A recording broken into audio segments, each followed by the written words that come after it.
আপনি মিজানুর রহমান আজহারীকে বলেছেন মাঝহারি, তাকে গালি দিয়েছেন। আপনি এক দলের নেতা হয়েও একজন আলেমকে কিভাবে সম্মান করতে হয় সেটা আপনি জানেন না। আপনাকে নেতা বানিয়েছে কে? কে বানিয়েছে আপনাকে নেতা? আপনি কি নেতা হওয়ার যোগ্য? এই অযোগ্য মানুষগুলোকে কেন নেতা বানায়? মিজানুর রহমান আজহারী যে বক্তব্য দিয়েছিলেন, তো সেখানে তিনি একটা কথা বলেছিলেন যে এক দল খেয়ে চলে গেছে, 15 বছর এক দল খেয়ে চলে গেছে, আরেক দল খাওয়ার জন্য মরিয়া হয়ে উঠেছে। তো এই কথাটা বলার কারণে আমাদের দুদু ভাই গায়ে লাগছে খুব।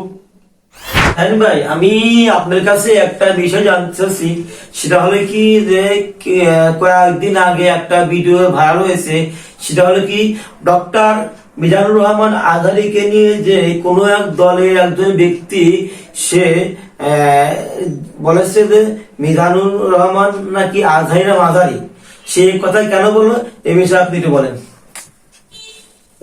এই কথার পরিপ্রেক্ষিতে আমি যেটা বলবো সেটা যে মিজানুর রহমান আজহারীকে নিয়ে সে এরকম বাজে মন্তব্য কেন করলো, তার একটি কারণ যে আদ্দিন ফাউন্ডেশনে মিজানুর রহমান আজহারী যে বক্তব্য দিয়েছিলেন, তো সেখানে তিনি একটা কথা বলেছিলেন যে এক দল খেয়ে চলে গেছে, 15 বছর এক দল খেয়ে চলে গেছে, আরেক দল খাওয়ার জন্য মরিয়া হয়ে উঠেছে।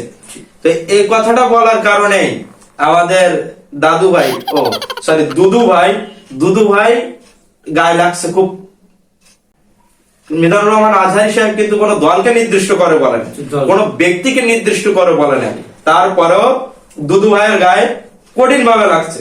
কারণ দুদু ভাই সেই কাজের সাথে সম্পৃক্ত, যে কারণে তার গায়ে লাগছে। আমাদের একটা কথাই আছে যে খাটের নিচে কে, আমি গুড় খাইনি, তো তার কাছে তো কিন্তু জিজ্ঞাসা করা হয়নি যে তুমি গুড় খাইছো কিনা। সে নিজে থেকে বলতেছে যে আমি গুড় খাইনি, তার মানে সে গুড় খাইছে, তার কাছে কিন্তু জিজ্ঞাসা করে নাই। মিজানুর রহমান আজহারী যে কথাটা বলেছে যে একদল খেয়ে গেছে আর একদল খাওয়ার জন্য মরিয়া হয়ে উঠেছে, তো দুদু ভাই কিন্তু এই কাজের সাথে সম্পৃক্ত। দুদু ভাই কিন্তু খায়, তা না হলে দুদু ভাইয়ের গায়ে কেন লাগবে? আপনার জানতে চাচ্ছিলেন আজহারী সাহেবের মাহফিলে তো 25 লক্ষ 20 লক্ষ লোক তা আসে, কিন্তু এই দুদু ভাই যদি কোনো প্রোগ্রাম করে সে কি রকম লোক হতে পারে, বিষয়টি বলতে পারবেন আপনি? মিজানুর রহমান আজহারী সাহেব যে মাহফিল করেছে, মিজানুর রহমান আজহারী সাহেবকে দেখতে মানুষ যে পরিমাণ এসেছে, কোনো টাকা পয়সা দেওয়া লাগে নাই, কোনো খাবার দেওয়া লাগে নাই, একটা বিড়ি দেওয়া লাগে নাই, একটা সিগারেট দেওয়া লাগে নাই, শুধু সে ভালোবাসার টানে, দিনের টানে মিজানুর রহমান আজহারী সাহেবের মাহফিলে এসে উপস্থিত হয়েছে। আমরা দেখেছি ইউটিউবে যে আদ্দিন ফাউন্ডেশনে 25 লক্ষ মানুষ উপস্থিত ছিল। আমি বলবো যে দুদু ভাই যদি কোনো প্রোগ্রামে যায়, আমার মনে হয় না যে 25 জন মানুষ উপস্থিত থাকবে। চা, বিস্কিট, বিড়ি, সিগারেট দেওয়ার পরেও মনে হয় 25 জন লোক উপস্থিত থাকবে না। সঠিক কথা বলার জন্য আপনাকে অসংখ্য ধন্যবাদ, আমাদের পক্ষ থেকে ধন্যবাদ। আরো একটা কথা আছে, সেটা হলো যে মিজানুর রহমান আজহারী কে দুদু ভাই বলেছে যে রাজনীতির মাঠে আসছে। আমি বলবো যে দুদু ভাই, আপনি যদি রাজনীতির মাঠে আসেন আর মিজানুর রহমান যদি রাজনীতির মাঠে আসে, আমার মনে হয় না আপনার রাজনীতির মাঠে আপনার খাওয়ান থাকবে। অবশ্যই আপনি দুদু কে আপনারা চিনে? মিজানুর রহমান আজহারীকে বিশ্বের ওয়ার্ল্ডের সমস্ত মানুষ চিনে থাকে। তিনি কি জিনিস, মিজানুর রহমান যে কি জিনিস, আসিফ ভাইয়ের কাছ থেকে শুনে নেবেন। আবরারুল হক আসিফ ভাই, মিজানুর রহমান আজহারী সাহেব যে কি জিনিস সেটা আপনি তার কাছ থেকে শিখে নেবেন। আপনি মিজানুর রহমান আজহারীকে বলেছেন মাঝহারি, তাকে গালি দিয়েছেন। আপনি এক দলের নেতা হয়েও একজন আলেমকে কিভাবে সম্মান করতে হয় সেটা আপনি জানেন না। আপনাকে নেতা বানিয়েছে কে? কে বানিয়েছে আপনাকে নেতা? আপনি কি নেতা হওয়ার যোগ্য?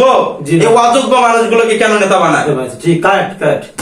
মিজানুর রহমান আজহারী কি জিনিস আপনি আবরারুল হক আসিফ ভাইয়ের কাছ থেকে ভালো করে শিখে নেবেন। সারা বিশ্বের মানুষ সবাই মিজানুর রহমান আজহারী হলো একটা ব্র্যান্ড, ব্র্যান্ড, তার কোনো তুলনা হয় না। তোর কোন খাওয়ান আছে মিজানুর রহমান আজহারী? মিজানুর রহমান আজহারীর কথায় কত হিন্দু আর মুসলিম তারা মুসলমান থেকে ফিরে আসতেছে, কি দুদু ভাইয়ের কথা থেকেও তো ফিরোজের কথা আর খারাপ পূজা আসছে, কিসের মুসলমান দুদু ভাইয়ের কাছে বলতে একটা সিগারেট বিড়ি দাও, কিন্তু মিজানুর রহমান আজহারীর কথা শুনে যুবক ভাইয়েরা মিজানুর রহমান আজহারীকে কেন ভালোবাসে?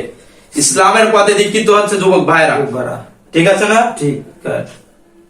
সুতরাং আমি দুদু ভাইকে বলবো, আপনি যে কথা বলেছেন মাফ- সময় থাকতে এখনো লাইভে আসেন, অনলাইনে আসেন, নিউজ চ্যানেলগুলোতে সংবাদ দিয়ে আপনি তাদের সামনে বলেন, ক্ষমা চাই। ক্ষমা চান, নতুবা আপনাদের পরিস্থিতি খুব খারাপ হতে পারে। ঠিক